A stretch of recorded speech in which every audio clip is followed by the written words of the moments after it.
So now we'll turn the time over to Doug Folsom to talk about incident investigation. Are we recording? Yes. Excellent. Okay, so like we mentioned already, I noticed a few more of you have joined in the last couple minutes. I just want to have a little bit of an interactive webinar. Usually you guys tune in and just listen to us, and today I want to get a little bit of feedback from you. So again, look for that chat bar, that chat box on the right-hand side of your screen. On the upper right-hand corner, there should be an icon that says chat. Make sure it's lit up blue, and then look for the chat line on the right-hand side down below there, and make sure the arrow next to chat is pointed down. Click on it if it's not, and then chat to all participants, or you can just chat to the panelists, and that way, either way, so that we can see those. And so there'll be a time I'm going to ask you to give me some feedback and share your ideas, because as we talk about incident investigations, this isn't something that we do in a bubble. It's not something that just one person does. It's something we do as a group. Hopefully you have an incident investigation committee or a safety committee that you use for an incident investigation committee. And so really, you know, this is a good example of, you know, more than one head, getting multiple heads together to look at something is really beneficial, so that we can identify the lessons that we should learn when an incident occurs. Because those who don't learn from mistakes are bound to repeat them again. Or what was the other quote? It's the definition of insanity is doing the same thing over and over and over and expecting a different result. We want different results, especially if things are happening that we don't want to have happen, or there's potential for things to happen that we don't want to have happen. So why do an incident investigation? Well, obviously we want to prevent losses. You know, we want to make sure that we don't have a reoccurrence of an incident that has already happened. We want to make sure that we can find a way to prevent an incident perhaps from happening in the first place. And there's ways that we can use incident investigation without actually having an accident. And we'll talk about that as we go through here also. We want to make sure everybody goes home safe every day. We want to make sure that we have a safe working environment, that our employees know that we are concerned about their safety. If they see that we're ignoring, you know, safety concerns, if they see that we're having multiple occurrences of similar incidences, they may get the impression that we don't care about their safety. And we definitely don't want to send that message, because we do care about safety. I think I can speak for all of us. You wouldn't be here tuned into the webinar today if you didn't care about safety. And also, we save money, of course, when we prevent incidents from occurring. You know, even if it costs some money to prevent that incident, in the long run, we save a lot of money. So as we go through here, and when you're talking about incident investigation, there may be some different things that we want to, you know, understand the difference between certain terms. You know, number one, an injury. You know, what is an injury? That's you know, someone gets hurt. There's an injury to an individual, but we could also have property damage. So we may do incident investigations, obviously on personal injury, on an employee getting injured or hurt, but also you could do incident investigations on property damage. It doesn't have to just be a work comp claim that's open that triggers an incident investigation. Maybe you have a motor vehicle accident, an MVA. Or some other financial loss or downtime, some disruption in business, you know, that costs productivity or, you know, somehow impacts your ability to function and do business. That would be something that we would want to prevent. And so perhaps we do an incident investigation or an analysis on that, so that we don't have, you know, lost time. Also, spills and leaks. We could have incidences where we have chemicals, fuels, lubricants that escape. Those obviously create certain dangers for fire, for slip hazards, for environmental damage. So those would be things, if we identify, we want to make sure that we can prevent those from happening again. We talk about this, and you notice we named this webinar Incident Investigation. There's two really important words that we may talk about here. One is accident, and one is incident. And probably most often when you've heard about doing an investigation, it's actually referred to as an accident investigation, we prefer to use the word incident instead. An accident is an unplanned, undesirable event that results in personal injury or property damage, and that's obviously something we don't want to have happen. An incident is similar, though. It is an unplanned, undesired event that may adversely affect the completion of a task, or it has the potential of resulting in injury or damage. So basically, an incident is an accident minus the injury or the damage. And we really want to take advantage of those opportunities, because when you have an incident and you're lucky enough to not have the injury or the damage, that's an opportunity to identify what can we do to make sure that next time these same conditions exist, that we don't actually have injury or damage. And so that's why we choose to refer to these as incident investigations, because we definitely want you using this tool more than just when there's actual injury or damage occurring. Also, this brings us to the term near miss. We talk about near miss a lot, and that's an incident where there's no property damage, no injury, but where, you know, if there were a slight change in the circumstances, there could be injury or property damage. So kind of like the incident, you know, we want to make sure that we're looking at near misses as well as actual accidents and identifying what can we do to prevent losses in the future from what we can learn from this particular incident. Lots of times as we're going through here, we can look at ways to measure our success or triggers that would indicate the need for something like an incident investigation. Lagging indicators are something that have already occurred. Okay, it's something in the past, it's resulted in a loss, and so we're reacting to something that is in our history. And if you have an accident, somebody's injured or property is damaged, then you know that's a lagging indicator that may trigger the need for an incident review. A leading indicator is something that will help us prevent something in the future. So an activity, a measurable activity that we can do now to prevent a future loss. For example, if I do an incident investigation based on a near miss, and a near miss kind of is a lagging indicator, but if I do an incident investigation on a near miss, I'm taking the opportunity to react proactively before a loss actually occurs. And so we want to do both of these. Obviously, if we have injury or damage, property damage, we should be doing an incident or an accident investigation. But we also want to take advantage of other indicators that will help us identify opportunities to learn from mistakes or undesirable conditions that arise in our operations. So have you ever noticed anything in your workplace that scares you? Is there a process that you find concerning? Is there a coworker that you find concerning? You know, maybe it's a tool or a piece of equipment that really worries you, that you're concerned about. That's an opportunity, you know, also to treat that like a near miss. You know, if it scares me, then I should be taking a look at how do I make sure I can be safe around this particular scenario, whether it's a piece of equipment, a procedure that we're doing, or whatever it is. I mean, that's another way to think about it. You know, if it makes me nervous, then there's something I can do to make sure I keep myself safe.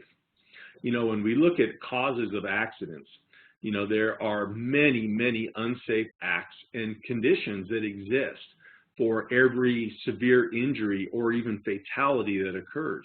We'll have thousands and thousands of unsafe acts and conditions existing, maybe tens of thousands of unsafe acts and unsafe conditions existing for each serious accident or fatality that occurs. Next would be, you know, near misses, where we actually have that moment where we're, you know, wiping the sweat off our brow going, wow, that was almost a really bad thing that happened there. You know, there's fewer of those in relation to every bad accident, but, you know, we still are probably looking at hundreds or thousands, you know, near misses for every fatality or severe injury that we may have. A minor injury, you know, or even a severe injury will happen at a greater frequency than a fatality. So the idea of preventing obviously fatalities, but especially any kind of injury, is keying into these more frequent occurrences that we have, whether they be near misses or just the identification of unsafe acts and unsafe conditions. And we can use those to prevent that severe injury or that fatality if we're identifying those. So how can we identify those? Well, we should be going out and taking a look. I love it when a safety committee goes out and tours their facilities together and puts fresh eyes on another department's area to identify potential unsafe conditions or unsafe acts that may be seen. Because often when it's in our department, something we see every day, we get numb to it. We don't really notice it anymore, even though we should recognize that it's potentially unsafe. So I think it's a great idea to get multiple people out there and looking and identifying, unsafe acts, unsafe conditions so that we can do something about it. But also encouraging your employees to speak up and let you know when they have a near miss. And that can be a problem because sometimes your employees aren't going to want to speak up because maybe they made a mistake. Maybe their near miss was the result of them violating a safety policy.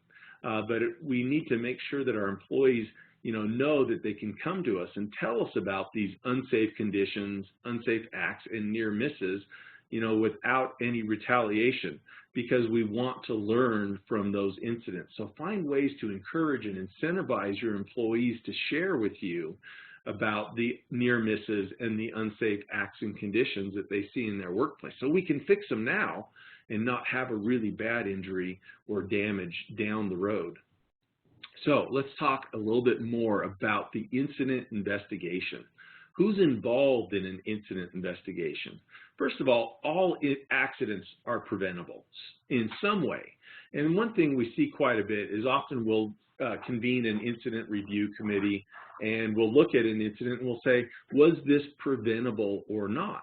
And so often there's policies that we're following. If an employee has had an accident that was preventable, that may trigger some other administrative actions that we've identified in our policy and procedures. However, just because you have an incident review and you determine that the incident was not preventable, or at least was not preventable by that employee, it doesn't mean that the incident itself wasn't preventable.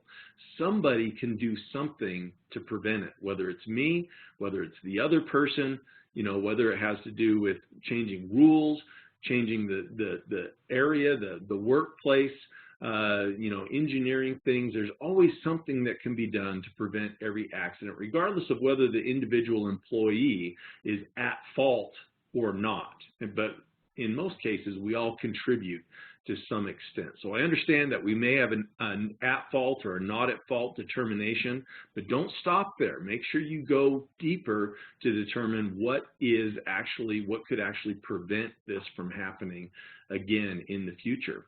We want to make sure that we're investigating all incidents. Now, if you really get into that and we're investigating every single unsafe act, every single unsafe condition, it may just become a full-time job, and we recognize that. But within reason, we need to be taking advantage of every opportunity to investigate all incidents, whether they be accidents, incidents, near misses. And when we do that, we really need to identify the root cause, because root causes will lead us to understanding what can be changed to make sure that we can prevent this from reoccurring again in the future. So a few things we want to do also when an incident occurs, or especially an accident. We want to make sure that we report, that incident or accident immediately. So make sure you've reviewed your reporting procedures, that you found ways to not only require reporting from your employees, but also to make sure that they are encouraged to report. Maybe not just accidents, but like we said, incidents as well. And to make sure that we have a way of reviewing those so that we can learn the lessons that we need to learn. So, one thing you may want to look at is, what's happening with supplies. We may have employees that are getting minor injuries and they're not saying anything to us. Are you restocking those first aid boxes? Are the Band-Aids getting run through a lot in a hurry? That's something we may want to watch out for, Band-Aids or duct tape, because those are indicators that there could be something that we can address. I love the story that Jason has shared from time to time about when he was working in a manufacturing facility doing piecework, that he noticed that a lot of the coworkers had these Band-Aids on their fingers because one of the parts that they were using in this manufacturing process, in this assembly process, had a sharp burr on it. And when he asked people what all the Band-Aids were about, they explained to him about the burr on this part. And so you look around the room, almost everybody has a Band-Aid on the finger, and with a simple phone call, Jason was able to address the problem, make sure that that burr was removed from those parts before it came into that portion of the assembly area. And then voila, no more, cuts on fingers from the burr on that part. So just the, simple things can clue us into opportunities to change or improve often. Are we using up our first aid supplies a lot? After the incident, again, making sure we have a reporting procedure. Make sure that we have forms available for reporting an incident that happens. Also, forms that we use for conducting our incident investigation. We have a form that we've shared with most of you, if not all of you. That's a 2-page form that can help walk you through an incident investigation program. I also, have come across more detailed forms that we can also share with you that OSHA has put out and things like that can go into a little bit more detail. But we want to make sure we are reporting all incidents as soon as possible.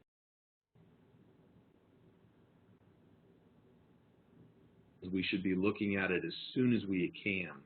Who's involved in the incident investigation? Well, obviously the employee who is injured or to whom the near miss occurred or who identified the unsafe act or condition. We want to involve that employee. They are going to have valuable information for us in identifying what happened and what can be done. The supervisor of that area also needs to be involved. In fact, the supervisor of that area is probably going to be the one filling out the initial investigation form. That doesn't mean that the investigation is complete when the supervisor fills out the form, though. That's just the first step. Also, safety personnel. If you have a risk manager or someone who's responsible for safety, they should be called out so that they are there to manage the scene as well as begin their investigation of what happened with this incident. Did anybody see what happened? Are there witnesses? Are there experts that you can draw on to help you evaluate the information and the data that you've collected from this accident, or who maybe can even come in and look at it with you? In addition to that, we may also have our incident review committee that will be involved as well as top management and administrators, because they need to be involved, especially when decisions are made about things that need to be done different going forward in the future. So why have supervisors investigate an accident or an incident? Well, first of all, they should be there. They should be on the scene or close to the scene working with their crews. So that's just convenient. They're there. They can start the incident investigation sooner. They know the people that are involved. They should have a good idea of what those people's habits and work habits are. They should be familiar with the area and the jobs and the tools and the hazards and the rules and procedures that should be in place for operating that equipment and the processes that are going on there. Also, the supervisor is accountable or needs to be accountable. If an accident or an incident occurs within the realm of a supervisor's responsibility, there is responsibility there, and so there should be accountability as well. However, we want to be careful because with this in mind, a supervisor filling out an incident report, may have a tendency to, whether it's inadvertently or actively, skew the information, because there may be accountability there. So there needs to be a good review of that information that's provided just to make sure that we are considering everything that should be considered in our incident investigation. Collecting data. So we're going to conduct interviews of the individual involved, of the witnesses, of the supervisor. So that's a very important part of our data collection process. Documentation, making sure that we have a record of the information we got from those interviews. Documentation may also include pictures that we take, measurements, diagrams, or other key details that can be seen, conditions of the area and what have you. It's very important to get that information because that will help us in identifying what has happened and how can we prevent that in the future. When we do these interviews, remember, it's not an interrogation. We want to know what happened. If people are put on the defensive, they may be less likely to be open and honest and share everything. Now, does that mean that there's not potentially, corrective action with regards to the employee? No, that doesn't mean that. But when we're interviewing about an accident and what happened, it's not, pointing a finger in someone's face at that point. It is actually gathering information, gathering data, finding out what happened and why it happened. So before you do an investigation, you may want to make sure you have some equipment and supplies available to you. A camera. Most often we'll probably use the camera on our phone. Remember, it's not just still pictures though. You may use the video feature on your camera as well to take a video of the area. So, documenting the scene with pictures is a very important thing to be able to do. So have cameras available, measuring devices, and maybe a variety of measuring devices. We may need some calipers, rulers, yardsticks, maybe some longer tape measures. We may want to have things in there that we can use for scale, not just for getting precise measurements, but actually showing in the picture the scale of different aspects of the scene. Obviously a notepad to write on and make notes, but also graph paper so you can make a diagram of the scene is also very important. A straight edge ruler can be very helpful, especially in making that diagram. Incident investigation form. So if you have a prepared incident investigation form, that can help you as you are documenting the scene to help you walk through the things that you should make sure and take note of or look at, or questions that you need to ask when you are doing the interview. A flashlight could be a good tool to have, string stakes or warning tape, to cordon off the area while we do an investigation. Personal protective equipment. You're working, as you're doing the investigation, in an area where someone's been hurt. Therefore, I'm sure there's probably need for some personal protective equipment, whether that's hard hat, reflective vest, eye protection, gloves, what have you, whatever's appropriate for the scene that you're in, but make sure you are protected while you are in there doing your investigation. Magnifying glass, latex gloves, both as personal protective equipment possibly, and also for preserving evidence that can be helpful. Sampling or holding containers if you need to collect any chemicals or fluids or any other pieces of evidence that you want to hold. Identification tags so you can make sure and identify what the samples are that you're collecting and where they came from. And often maybe even have little identifying number cards in the picture to correlate with different pieces of evidence that are collected.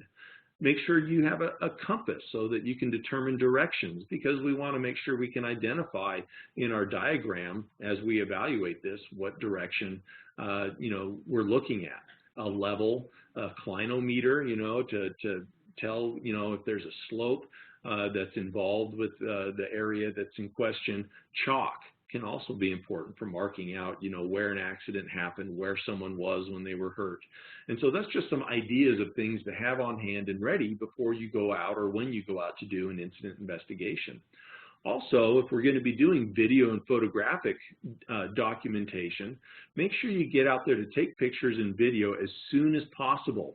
The details may change. Now, we want to try and preserve the accident area as much as possible until we can get in there, but the sooner we get in there, the more likely the scene is to be like it was when the accident occurred. Also, narration. If you're doing video, you can talk through on the audio of the video what it is that you're seeing and can make notes, through narration on video. Or if you're taking still pictures, make sure that you have notes that you can identify and tie to the individual pictures as well. Identify the directions, are we facing north, east, west, south? you know, especially so we can tell that in the picture. When you take pictures, take wide angle shots, take a panoramic shot. If you're doing a video, do a slow panning 360 degrees around the area so we can see exactly what all is around there. And so in addition to those wide angle or panoramic shots, also get close-up, you know, shots as well. Use a variety of angles, you know, get shots from different sides and perpendicularly from straight above as well is a good angle to make sure we get when we're taking pictures. Make sure we have time, date, time, and location documented with those pictures. And most cameras today will document that for us, but make sure that we have that documentation with the pictures. Make sure we have scale available in the picture. So if you have that ruler, that measuring device, or a coin, or you know, a pack of cards, or whatever that you can put in the picture for scale, that's important as well. You know, get different angles and elevations. Maybe if you can, take the picture from a height. If there's a mezzanine or a second floor or someplace where you can take a picture from above, that can help us get a good idea of what's in that area around where this incident occurred. You know, and like I said, include perpendicular shots right above objects of interest when you're taking those pictures. And also, like we said, make a sketch of the scene as large as possible, at least an 8x10. So use that whole sheet of graph paper or something bigger. Make sure you're printing legibly on there. Include details like time, date, location, you know, on the graph. You know, you can have, like we see in this picture here, it indicates to the side, you know, what time did the event happen? What was the lighting like? You know, what were some measurements of things in the area? We can make notes over to one side. What were speeds of travel that were involved? You know, where was the injured? Where were witnesses standing? You know, we may want to be able to see on the documentation, on the diagram, what perspective a witness had. So identify on there where the witness was, or other people that were in the area, whether they, you know, saw anything or not. Conditions that existed, whether that's weather, you know, wet conditions, muddy conditions, you know, heat, cold, other things like that are important to note. Direction of travel if something was moving, you know, and also you can identify on your diagram the photo point. So you can identify on there where pictures were taken from so that we can see, get that perspective also on the diagram. Make measurements from a fixed point. So if we're saying that the injured person was on the ground, you know, in this area, let's measure where that is in relation to something that's a fixed object so that when we go back later on, we can see exactly where these things were. And then again, compass directions, which direction is north on your diagram is very important to make sure you include on there. So what are we looking for when we're doing an incident investigation and as we're analyzing this data and everything that we've collected? We're looking for contributing factors and we're looking for root causes. Often we think contributing factors are the root cause, but indeed usually we need to dig deeper to find the actual root cause, and so we want to explain that as we go in here a little bit. Contributing factors are things that may have contributed to the incident, but not necessarily caused the incident. They may have directly contributed to the incident, but if we really do an honest, deep evaluation, they aren't the actual cause of the incident.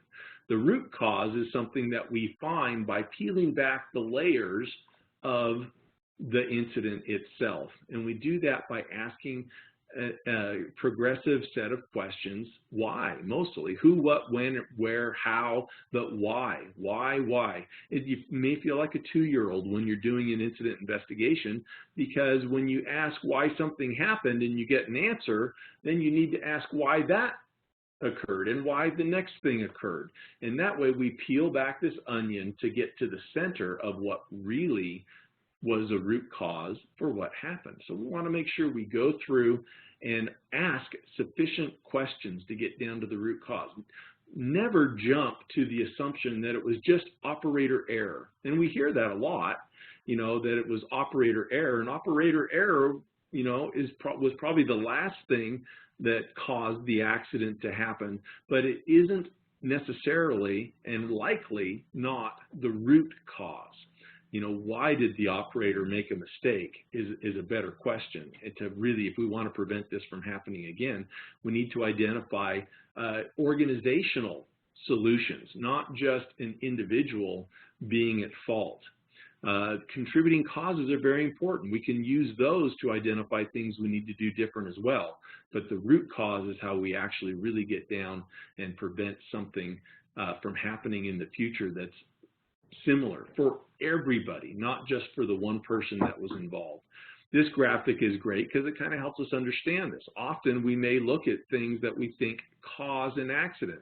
A missing guard on a table saw, for example, might be something that we think caused an accident, or horseplay, or people not following safety rules, defective equipment, are all things that we may point our finger at, blaming, but in reality, these are contributing factors.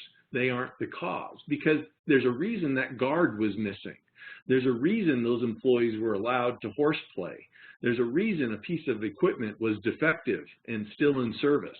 And so we need to dig deeper beyond those contributing factors. You get down to root causes such as poor work procedures, not following up, not following up on employee feedback, lack of training, poor safety management, lack of safety leadership, lack of supervision. Often I found if I'm doing an incident investigation on something I'm involved in, eventually I'm going to wind up pointing the finger at myself when it comes to identifying what can be done different. What was the root cause and what needs to happen different. If I'm the administrator, I am in that chain somewhere. Whether I didn't have appropriate policies and procedures in place, I wasn't ensuring my employees were trained, or what have you, it's going to come back to an administrative or an organizational issue generally when we find that root cause. So again, ask that question why. We want to know, for example, if your car doesn't start, and this is a really simple example. If your car doesn't start, ask, why doesn't the car start? Well, turns out the battery was dead. Okay, why was the battery dead? Well, it turns out the alternator wasn't charging the battery up. The alternator wasn't functioning. Well, why wasn't the alternator functioning? Well, we discovered that the alternator belt is broken. Well, so the alternator's not turning. Why was the belt broken? Well, the belt was broken because it was beyond its service life. It was really old. It had never been changed out. So why did the belt get beyond its service life? Well, because we didn't have improper maintenance, or we didn't have a maintenance schedule for this piece of equipment. There's a root cause, and we could probably even go a little bit farther. Well, why don't we have a maintenance schedule? Why did the manager or the supervisor, not have that procedure in place? Where are we missing the ball when it comes to making sure we have appropriate policies and procedures? So that's an example of how you peel back the layers of an onion. So I mentioned that we want to have a little interaction here. So now that we've kind of presented this to you a little bit and how we look at an incident and an incident investigation, let's look at some examples, and let's have you give us some feedback on what you think would be contributing factors, root causes, and what kind of things you think could be identified as preventative or corrective action to keep something from happening. So first example, and we actually had a claim that was similar to this, and we've seen some serious injuries, but for the sake of this example, we're not saying that there was any certain degree of injury that occurred. This could be just a near miss, or it could be someone who actually cracked their head and had a serious brain injury, because you have, for example, an employee on a ladder changing a ballast on a light fixture who got a little shock, because why? Why did that person get a shock? Well, the obvious thing is because their power was there. We didn't have that circuit locked out. So what do you think would be some contributing factors to this happening? Why do you think that employee got up there, changed the ballast without locking out that circuit before they started working with the electricity? So Jason and Brent, if you could help me out, and if you see any responses coming in there. Are we getting any responses? So Debbie's responded here. She says, number one, had done it before without a problem, was in a hurry, or 3, didn't know where the fuse box was to lock out the circuit. So, I mean, there's some great things right there. So the habit, you know, hey, I've done this 100 times. I've done this 1,000 times, never got shocked before, or never been hurt, you know, doing it before. So I keep doing it the same way. And boy, from there, you know, if we just use that one, if that's our why, you know, this happened, what would be the next why? So why did that employee do that 1,000 times, you know, that same wrong way? You know, what would be the next step? I'll just point out that Cody had that same response there. Did it 100 times with nothing happening. Yeah, exactly. So the questions then, why was he allowed to? Good. So it comes down to supervision maybe next. You know, if I've done the same thing 1,000 times or just 100 times, you know, but I did it wrong, you know, why didn't my supervisor ever once notice, you know, if I was doing that right or wrong, you know? So it comes down to supervision. You know, is our supervisors allowing us to work in an unsafe way because, you know, it's fast, it's more convenient, we're getting the job done, whatever it is, you know, and then we may dig a little bit deeper again, you know, with the supervisor. So why isn't the supervisor doing that? Well, maybe the supervisor's employer, or maybe the manager, the department head isn't holding that supervisor accountable for safety. And so then the ball falls to the next chain up the ladder, the next step up the ladder, you know, for some responsibility. You know, other things, you know, maybe they were never trained. Maybe we haven't identified a training schedule or a training program. You know, when we do training, maybe we haven't, you know, made sure that we're implementing the training. And that's something we say a lot. You know, we can train till we're blue in the face, but if we don't ever implement, you know, the things that we train, then the training doesn't do us any good. So are we doing the training? Are we following through on the training? Is the training being implemented? Are we holding employees accountable for following the training? Are supervisors being held accountable for their employees following the training? You know, and that's just one example. We can go up any number of veins, you know, off of this that, you know, would help us come to not just a root cause, but multiple root causes. And really what we need to make sure we're doing is we identify these contributing factors, and as we identify root causes or even multiple root causes, that we identify a corrective action for each of those. It's not just one corrective action. I mean, we may come up with 3 or 4 or half a dozen, you know, corrective actions to address different contributing factors and different root causes. Do we get any other? So a couple other responses on that were really similar. Caleb talked about no proper training, like you brought up. They didn't have proper training. Wasn't part of their normal work tasks. Oh, that's a good one. Cody brought out that was the way they were taught. Additionally, you know, we could ask more questions about how this happened, how the employee was shocked. Did somebody turn on the switch? So the question is, was it locked out? And then keep asking the why questions. Why wasn't it locked out? Did we have a proper procedure? Yeah, what kind of PPE was being used? What kind of tools were being used? What kind of ladder was being used? What kind of footwear? What, you know, I mean, we can really need to look at a lot of these details, you know, when we figure out where the opportunities are to do something different, you know. I love the comment about, you know, that's the way I was taught. The way we're trained and the way we're taught may be two different things. You know, we may have the safety training that tells us one thing, but then we have, you know, the example of our mentors that show us something different. And so that, you know, brings the responsibility around, again, to supervisors and even to your more senior employees who may be mentoring new employees to make sure that they're teaching them right and teaching them to be safe. So, I mean, those are really good points, and those are all questions that we need to ask. So when we look at this incident investigation, it's not just a simple answer. I mean, it can be a very broad, you know, set of conditions that we're identifying that we may need to address. You know, hey, yeah. You know, just it's this example I think is so good because maybe there was a procedure, maybe we had a documented procedure, the employee had been trained on that procedure, and still they made the decision to bypass the procedure. And we keep asking that why question. Well, why would somebody do that when this is the rule, they've been trained on the rule, and maybe it's the supervisor said, you get this done right now, or else. Exactly. Or maybe it's it's not a value of our organization. Even though we've taken the time to create procedures, we don't care about it, and that can get down to the real deep root cause of our program, and that's a cultural problem. Yeah, it could be as simple as, maybe we're not holding the employee accountable. So when the employee doesn't follow the procedures, nobody's pulling that employee aside and counseling them.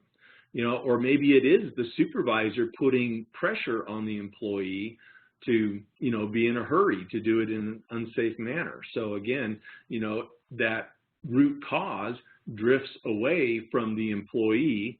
There's other people that are responsible, other things that need to make sure that are happening, and we're involved in different levels of accountability that need to be, in the mix here.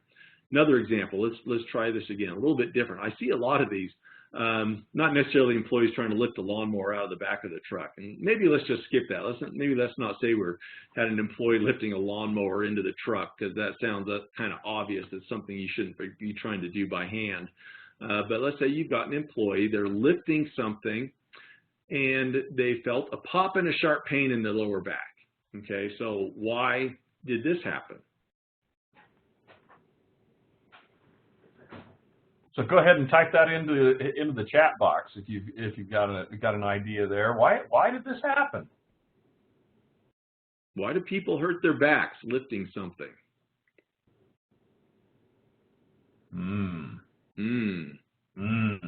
This can be kind of a hard one because, lots of times, again, you're lifting something a certain way over and over and over and over, maybe year after year, decade after decade, and your back never gets hurt, and then one day it does. So why did I get hurt this time and not another time? Why does someone maybe get hurt the first time they lift something, and someone else gets hurt the 10,000th time they lift something? It can be really kind of hard to put our finger on it sometimes. All right, great feedback here. One, did not use a ramp, did not ask for help. Age, proper lifting ergonomics, did not have equipment available to help lift.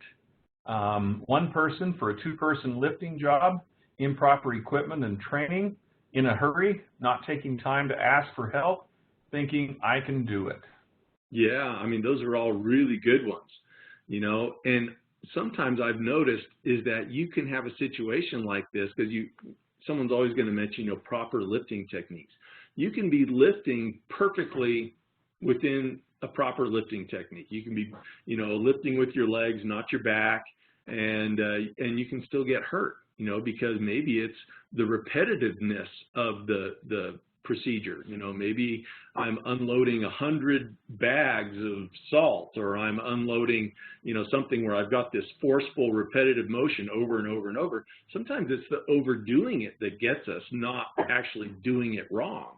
And so, we have to really be able to recognize and listen, like I said at the end of the earlier webinar, listen to your body. And but those are all really good things we need to look at, why something would happen, why a strain would happen, because lots of times these strains are really hard to put your finger on an actual cause. Maybe there's a pre-existing condition that this employee has. Maybe there's fitness, and someone mentioned age, but it could be fitness. Do you have a policy and procedure regarding safe lifting? That would include, for example, having a lifting limit. Do you have a limit of, say, 50 pounds is usually a pretty good lifting limit to put in your policy.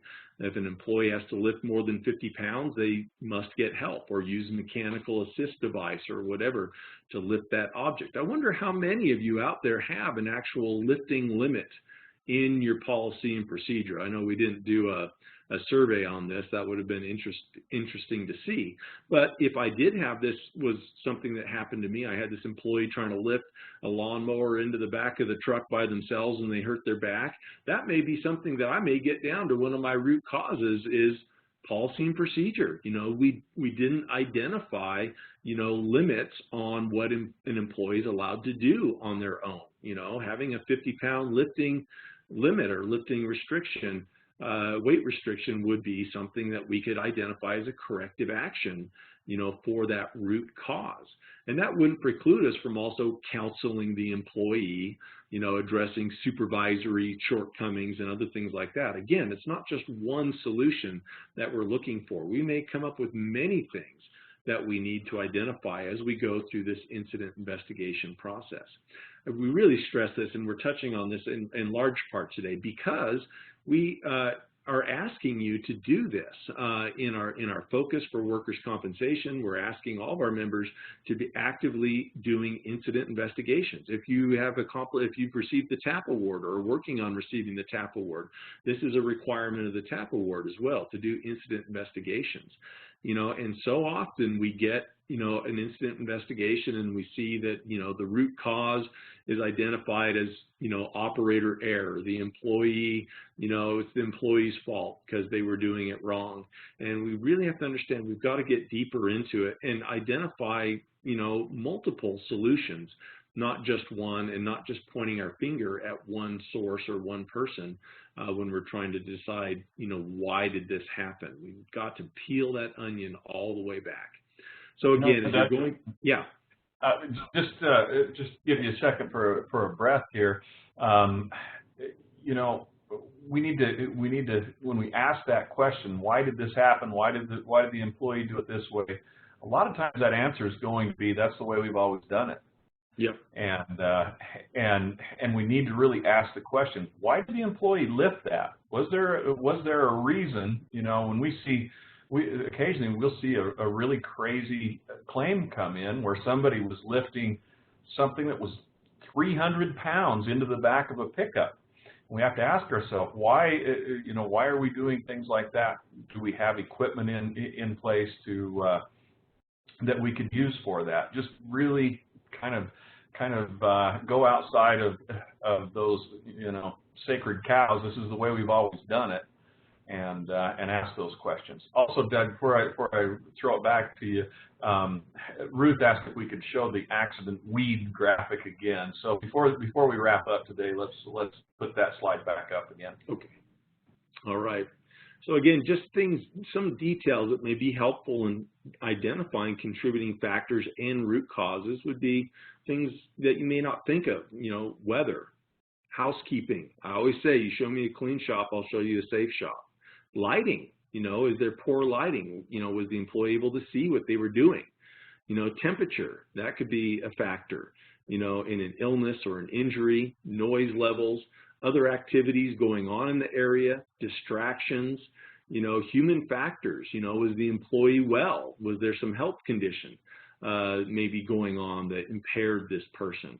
Was a safe work procedure used? Do we have a safe work procedure identified? Have conditions changed to make normal procedure unsafe?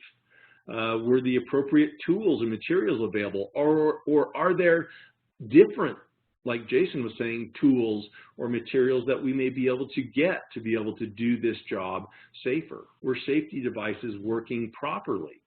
Was there an equipment failure? What caused the failure? Was it a design issue? Was it a lack of maintenance or inspection? Was PPE being used?